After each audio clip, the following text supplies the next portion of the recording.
काट सकेंगे। वास्तविक किसानों से धान खरीदी सुनिश्चित करने हेतु बायोमेट्रिक आधारित धान की खरीदी की जाएगी।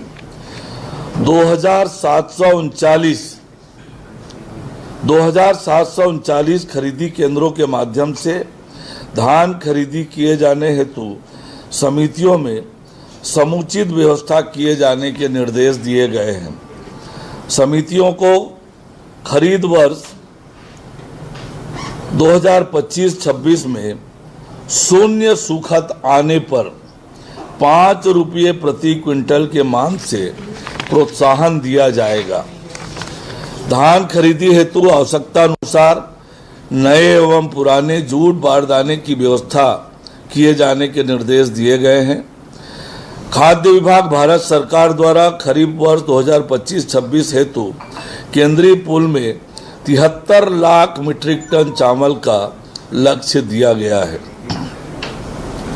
प्रदेश में धान की रिसाइकलिंग रोके जाने एवं बेहतर मॉनिटरिंग व्यवस्था सुनिश्चित किए जाने हेतु पहली बार integrated command and control centre market कार्यालय में स्थापित किए जाने का निर्णय लिया गया है। जिलों में भी कंट्रोल रूम बनाए जाएंगे।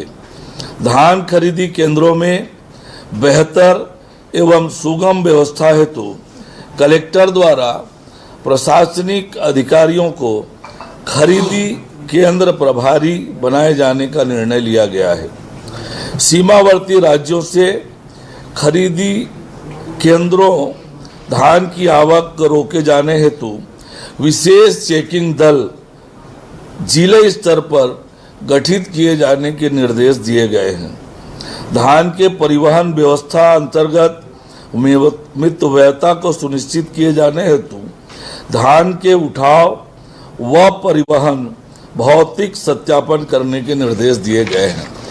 ये महत्वपूर्ण प्रावधान है जो धान खरीदी के इस वर्ष की नीति में प्रावधानित किए गए हैं। किसानों के धान की खरीदी की पुख्ता व्यवस्था हो, मजबूत व्यवस्था हो और जो डुप्लीकेशन, रिसाइकलिंग, इन सब को कैसे रोका जाए इसके लेकर भी पुख्ता व्यवस्था की गई है। किसानों को किसी तरह से दिक्कत न हो ये सुनिश्चित करने की ये सारी व्यवस्थाएं बनाई गई है। और निश्चित रूप से छत्तीसगढ़ में विष्णुदेव साय जी की सरकार किसान हितैषी सरकार है और किसानों के हित में व्यापक रूप से ये धान खरीदी की नीति बनाई गई है। ये भुगतान का कोई निर्णय लिया गया? भुगतान को लेकर किस प्रकार से भुगतान होगा? भुगतान लक्ष्य का जैसे मैंने आपको बताया कि जितने पंजीकृत किसान होंगे उनकी धान जो निर्धारित सीमा है उसके तक पूरा खरीदेंगे, एक एक दाना खरीदेंगे। भुगतान को लेकर कोई निर्णय लिए हैं क्या? शून्य सूखत का जैसे मामला है, सोसाइटियों में कई बार आप लोग सुनते हैं, समाचार आता है कि इतनी कमी हो गई, तो सोसाइटियों को प्रोत्साहित करने के लिए कि शॉर्टेज ना हो, यदि इस तरह से पुख्ता व्यवस्था करके वो खरीदी करते हैं कि शॉर्टेज नहीं हुआ तो उनको प्रति क्विंटल 5 रुपए हम बोनस देने वाले हैं सोसाइटी को प्रोत्साहित करने के लिए, ताकि वो सोसाइटी की ऐसी खरीदी की व्यवस्था करे कि किसी तरह का कोई शॉर्टेज ना हो। Thank you.